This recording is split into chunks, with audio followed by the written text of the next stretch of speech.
Sana ho hayaan niyo lang ho akong ipakita ho sa inyo yung pasasalamat ko. Yan ang gusto. Pero hindi ba posibleng mangyari na makuha ng heart transplant recipient yung pag-uugali at saka yung alaala ng dating may-ari ng puso? Ano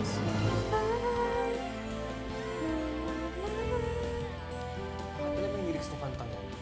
Iniisip ko pero hindi ko talaga alam kung paano ko na-memorize yung lyrics. Pero ang ugali at ang pag-iisip, nasa utak, wala sa puso.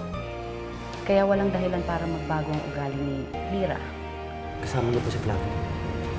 Ang ganda-ganda naman po niyan. May pangalan na po ba siya?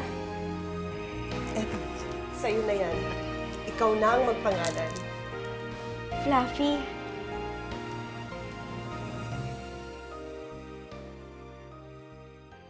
Bagay naman ho sa kanya ang Fluffy na pangalan, di ba? Oh, bagay na bagay. Lagi kong itatabi tong si Fluffy sa pagtulog ko.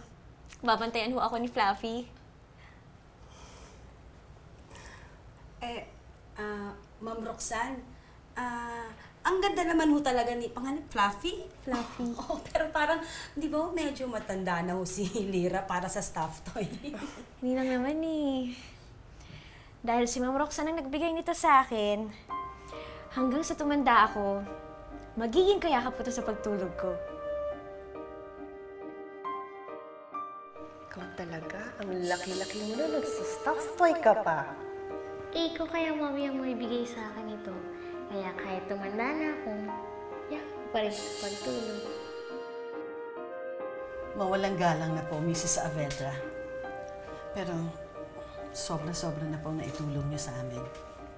Roxanne na lang ang itawag mo sa akin. At saka, huwag mo na akong pinupupo. Isipin mo na lang na mula ngayon, magkaibigan na tayo. Roxanne, hindi mo na kailangan magdala pa ng mga regalo. Tama na yung mga tulong mo. Tulong ninyo kay Lira. Sobra-sobra na yon. Huwag mo nang isipin yun. Hindi naman ako humihingi ng kapalit eh. May gusto pa sana akong sabihin sa'yo. Sa akin? Pwede ba tayong mag-usap na tayong dalawa lang?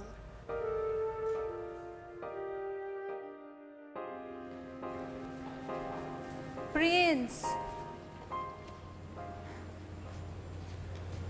Bakit kailang? Nasaan na yung matandaan yung kabit? Pinauwi ko na si Eduardo. At saka biyudo siya. Hindi ko siya kabit. Pero kayo ho may asawa pa. Matagal na kaming hiwalay ng daddy mo. Nakasal pa kayo eh. Look, ayoko na makipagtalo. Tsaka ayoko na magkagalit tayo ulit. Hindi ba okay na tayo lately? Lalo na dun sa burol ni Angeline. Pwede ba, para sa alaala niya, maging okay na tayo ulit? Inilibing na nga nila yun. Pati yung mga gamit niya, pinamimigay pa nila. Anong mga gamit pinamimigay? Mas si Fluffy. Paborito ho yun ni Angeline. Pero pinamimigay lang Tito Roxanne. Hayaan mo na sila. Karapatan nila yon. Prince! Gusto ko kayong tulungan, Zenny. Kayo ni Lira. Tulong nurse ka. Alam mo, kailangan ni Lira ng mamahaling gamot para hindi ma-reject ng katawan niya ang bago niyang puso. Alam ko rin kapos kayo. Kaya gusto ko kayong tulungan.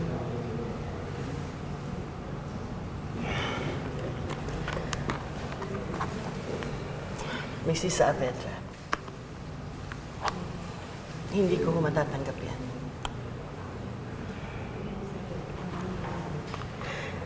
Hindi naman ako humihingi ng kapalit. Bigay ito. Kahit na ho, hindi na ho tama ito. Malaki na ho ang naitulong ninyo sa akin, sa amin. Pero talagang hindi ko na matatanggap ang alok ninyo. Zenny, pag-isipan mo ito mabuti. Pero nakapag-desisyon na po ako.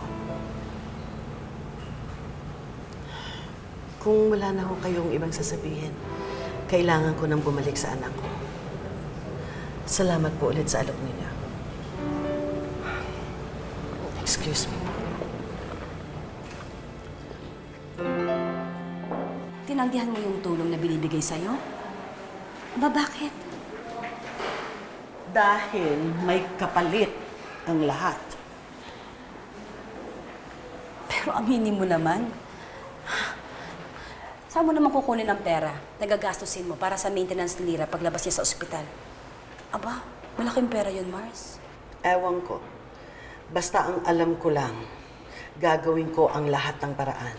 Pero hindi ko ipagbibili ang dignidad ko. Walang katumbas na halaga yun. Oh, pero ang buhay ng anak mo meron. Alam mo yan. Baka naman nakakalimutan mo. Mula na nagkasakit si Lira, may presyo na ang bawat tibok ng puso niya. Oo na, may halaga na. May katumbas ng pera ang lahat. Pero kahit na anong mangyari, hindi ko ipagbibili ang anak ko. Alam mo, kung mga tuwiran ka, para ka isang taong napaka-insecure. Hindi lang yun, Becky. Ang totoo, natatakot ako. Natatakot ako dahil sa laki ng iginagastos ng mga Saavedra sa pagtulong sa amin, bigla na lamang silang maningil. Natatakot ako kasi wala akong ibabayad. At natatakot ako sa magiging kapalit doon. Kaya kahit na kailangan ko ang pera para sa anak ko, hindi na ako tatanggapan ng tulong mula sa kanila.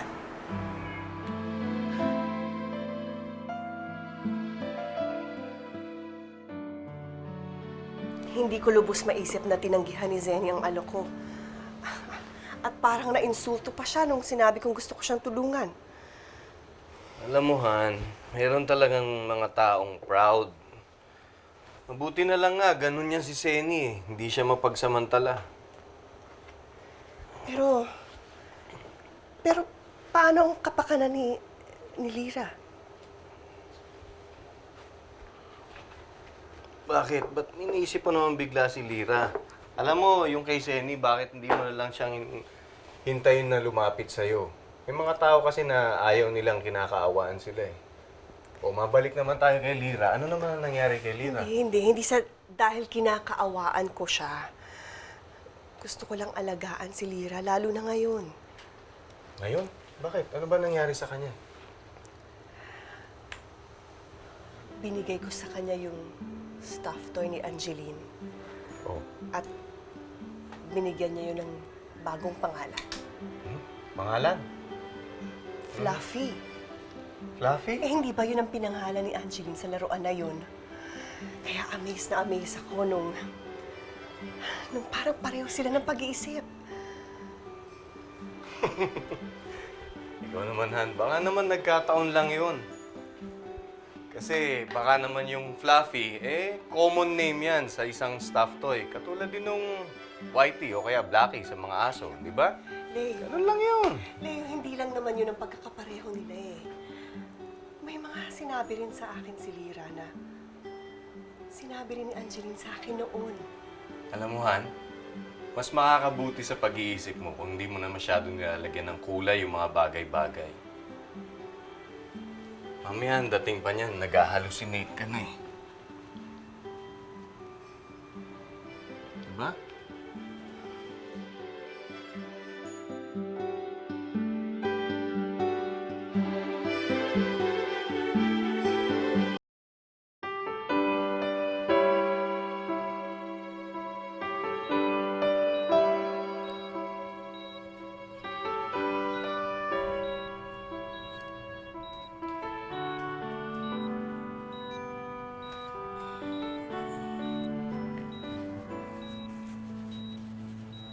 Nay, kailan ho kaya ulit dadalaw si na Ma'am Roxanne?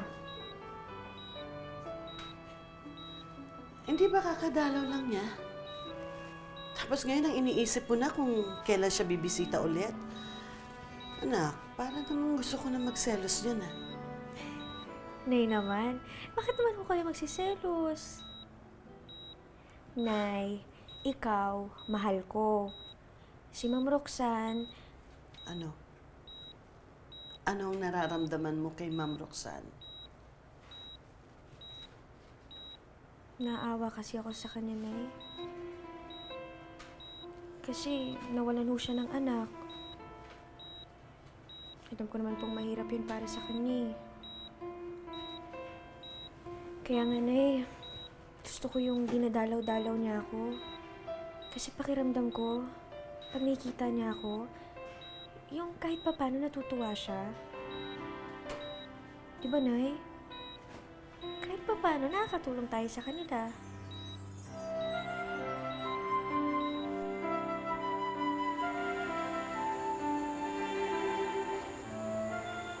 Sorry kung nairita ka sa akin kanina.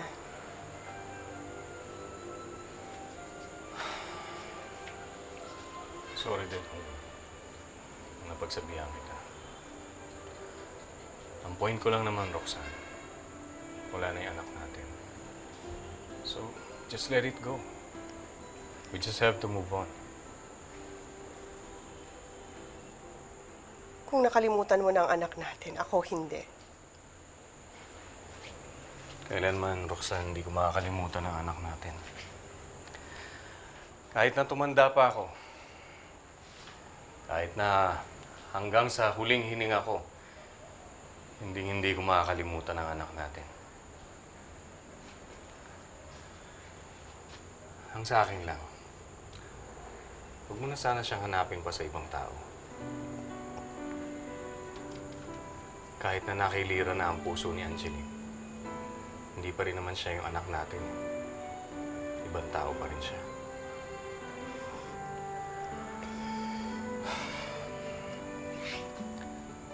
Sana naintindihan mo ako, Roxanne. Yes. Ama ka. I'm sorry.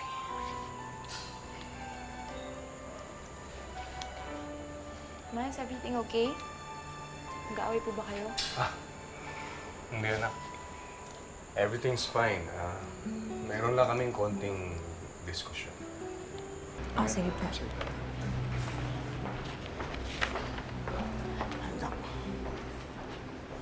Celia? Ay, Ate Sally. Oh, Ito po pala, pinabibigay po ito ni Doc Gomez kanina. Yan na daw po yung mga gamot na kailangan niyo pong bilhin.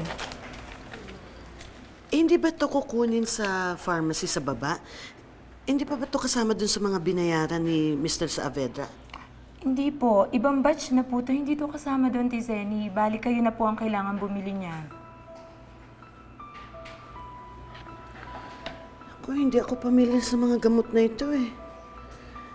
Ikaw, Celia, ang taga dito sa unit na ito, sa tansya mo.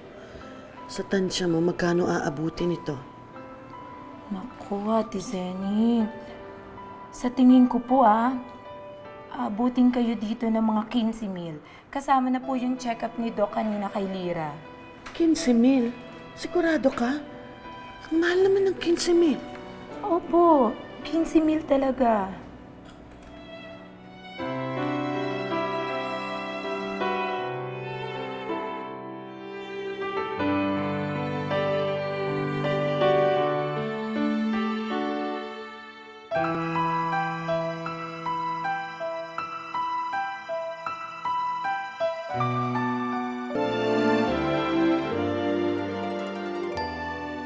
Ano bang pinagdidiskusyonan niyo?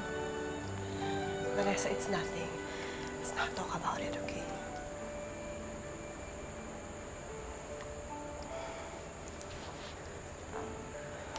Ma, papaalala ko lang po. Sa isang araw na po yung exhibit namin sa school kung saan ako yung project head. It would mean a lot to me po kung makakapunta kayong dalawa. Yeah. Sure. I'll find time. Talaga. Kayo po, Mami, makakapunta po ba kayo? Oo naman. You're the best. Ito po yung invitation niyo, Dad. Thank you, Ma. Of course.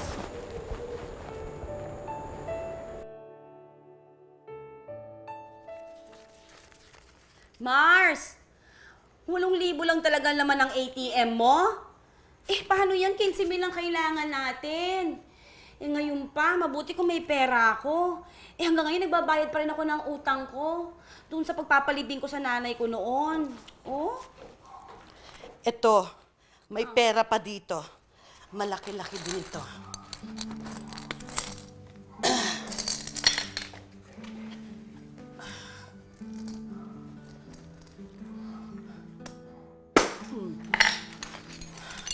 Tingnan mo. Oh.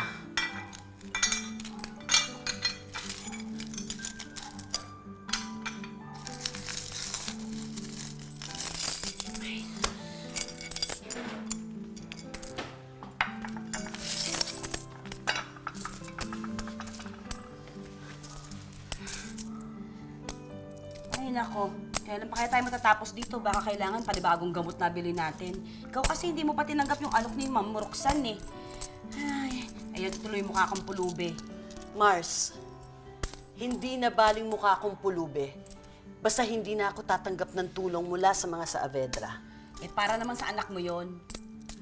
Basta, hindi ako tatanggap ng tulong sa kanila. Ano ba, Mars?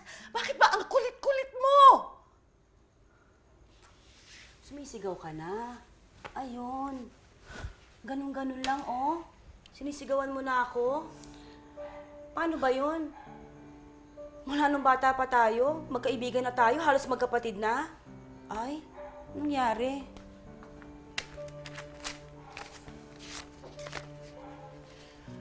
Mars,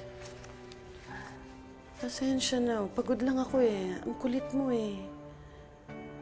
Ganito na lang. Huwag mo na lang isipin kung ano yung mga gagastosin ni Lira. Ako na lang ang gagawa ng paraan. Akong bahala. Sige, bahala ka. Pero gamot pa lang to, ha? Gamot sa check up pa lang ni Lira to. Paano pa yung kakainin nyo pagbalik ni Lira mula sa ospital? Paano kayo mabuhay mag-ina? Ngayon pa, on leave ka, wala ka na sweldohin? Sabi na ako ng bahala, Mars eh. Nagger mo naman eh.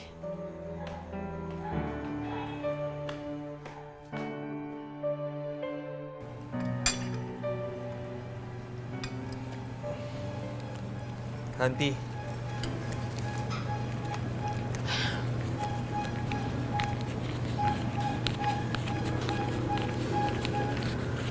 Dennis, sobra-sobra to. 7,500 lang ang hinihiram ko sa'yo.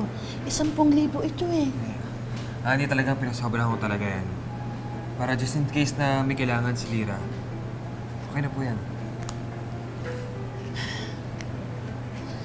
Salamat, Dennis, ha?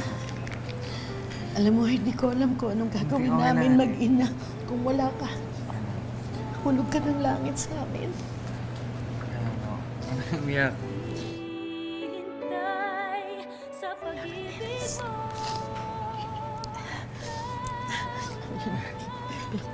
Pahiram ito, ha?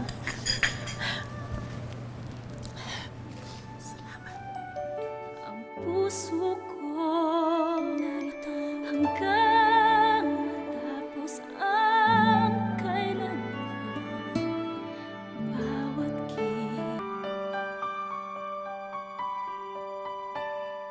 Sigurado ka bang kaibigan talaga ni Lira yung mokong na yun? Ha? Galante. Tingin ko, tina-target niya yung type mo. Hindi ko type si Lira, okay? Kaya ako kinukwento to dahil naawa ako sa nanay niya. Isipin mo na lang, nangungutang para sa anak niya. Ganun talaga mga magulang. Kung sa bagay, ano bang malay mo? Wala kang pakialam sa mama mo, di ba? Pwede ba? Huwag mong idamay si mama dito. O ito. Ano to? Oh, saan galing to? Saan mo inakaw tong perang to? Nagpadala sa akin si AirPods eh. Pare, Dami nito ah. utusan mo naman yung mga tao mo dito. Padala mo kay Lira yan. Ha? Eh, ba't hindi pa ikaw magdala kung type mo si Lira, di ba? Ba't ikaw magdala kay Lira nito? Hindi ko nga siya gusto. Bakit pa ako pupunta doon? Tsaka isa pa, baka mamaya, nakawin ko si Fluffy. Fluffy? Anong Fluffy? Basta, ikaw na bahala dyan ha. Sige na. Hindi mo gusto pero nagpadala ka ng pera. Ang dami pa nito. Ina, magkano ba to? Lira. Lira, may nagpapabigay sa'yo nito. Ano ho yan? Ano, ayaw magsalita nung nag-abot eh. Basta, napag-utusan lang daw siya. Tsaka sa'yo daw yan. Oh, mauna na ako, ha? Salamat ah. Celia, Ate Zenny. salamat. Nay? Saan ho galing to? Ewan ko. Bakit ako ang tatanungin mo? Sino naman ho magpapadala nito? At saka, bakit binigyan niya ako ng pera?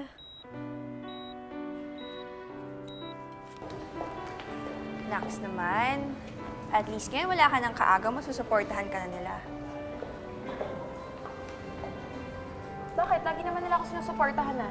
Kataon lang, dati, hindi sila nakakapunta. Talaga? Kaya nung debut mo, yung speech mo, tsaka yung pagtanggap mo ng recognition sa project na ginawa mo. Di ba sinuportahan ka nila doon? Iba na ngayon, Jillian. If you say so.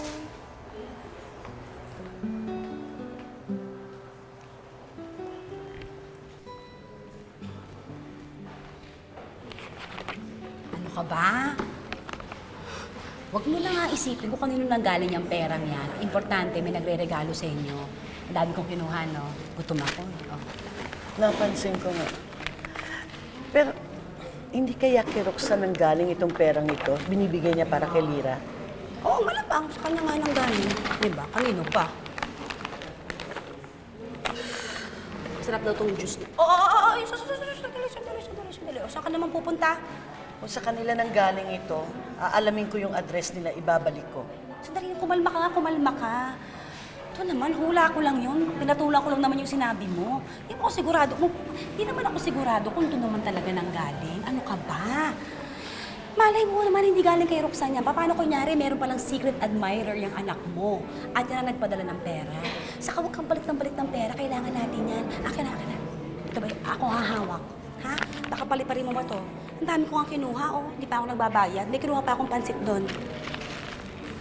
Bagong luto, mainit. Sige na.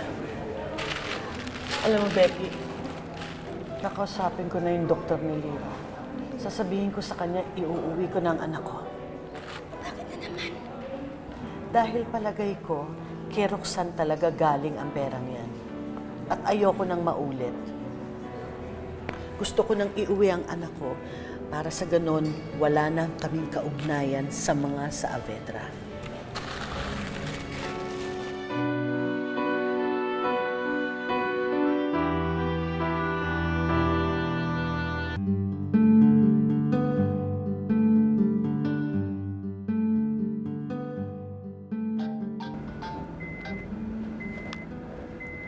Hello, Han? Han, remind ko lang sa yung exhibit ni Vanessa. Yes, I will be there. Sige. Promise yan ha. Aasahan ka namin. Please don't miss it. I won't. Okay. Thank you. Love you, Han. Okay, Han. Sige. Bye.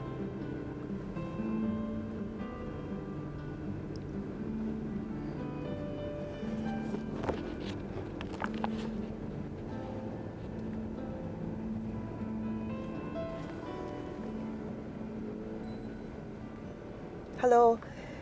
This is Mrs. Saavedra. Gusto ko lang malaman kung nandyan pa yung pasyente niyo na si Lira Banaag. Palabas na siya ngayon? Okay. Okay, thank you. Manong, doon tayo sa ospital. Yes, ma'am.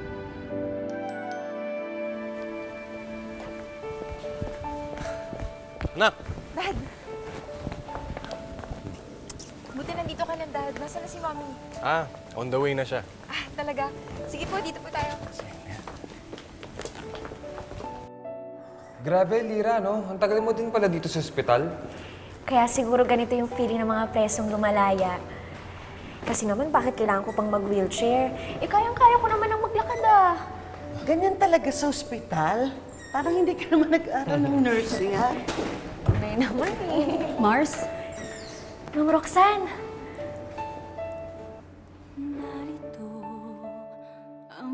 puso ko inaalay lamang sa'yo aking pangarap kahit saglit. Usapin? Tungkol saan? Kay Angeline, sa anak ko. Alam kong kayo ang huling magkasama. Gusto ko lang malaman kung nagkausap kayo bago siya binawian ng buhay. Gusto niyang sabihin ko sa'yo. Paalam at sorry. Kinilabutan ako sa mga sinabi mo. Sinabi ko lang kung anong gusto niyang marinig. Na hindi totoo. Why don't you explain to me why you picked Lyra before me? No, nasa kanya ang puso ng kapatid mo! Si Angeline lang yung mahal mo. Pero pinipilit kong isipin na mamahalin mo din ako. Hindi basta pagkakataon lamang ito. Anong susabihin sa akin na puposes ang inaanak ko? Basta ang alam ko may nangyayari kay Lyra. Parang nabubuhay si Angeline kay Lyra. May boyfriend na po si Angeline? Nabalita mo ba kung ginamit nila yung pera? Nakalabas na ba siya na maayos? Okay na? Alam mo, ikaw na lang ang pumunta kay Lyra. Wala nga akong gusto sa kanya. Prince ang pangalan niya. Prince?